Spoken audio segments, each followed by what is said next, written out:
Hi viewers, welcome to KK properties. ఇవాళ మీ ముందుకి brand new independent houses సేల్కి తీసుకొచ్చానండి. ఇది ప్రగతి నగర్ సింహపురి కాలనీలో ఉందండి. ఇది 200 స్క్వేర్ యార్డ్స్లో G+5 కన్స్ట్రక్షన్ చేశారండి. అలానే ఇది ఫ్లోర్కి వచ్చి 3 BHK అండి, 1400 SFTలో ఉందండి. ఇది అలానే HMD అప్రూవల్లో ఉంది కాబట్టి మీకు ఏ బ్యాంకులో అయినా లోన్ వస్తుంది.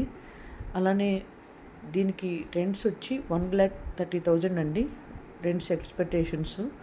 అలానే దీనికి కోట్ చేస్తున్న ప్రైజ్ వచ్చి 3,20,00,000 చెప్తున్నారు, నెగిషియబుల్ ప్రైజ్ అండి. అలానే మీకు ఈ ప్రాపర్టీ నచ్చినట్లయితే లైక్ చేసి షేర్ చేసి నాకు సపోర్ట్ చేయగలరు. Thank you for watching. అలానే మీ ఫ్రెండ్స్ అండ్ ఫ్యామిలీ మెంబర్స్లో ఇండిపెండెంట్ హౌస్ కనుక చూస్తున్నట్లయితే ఇది షేర్ చేసి నాకు సపోర్ట్ చేయగలరు. Thank you for watching.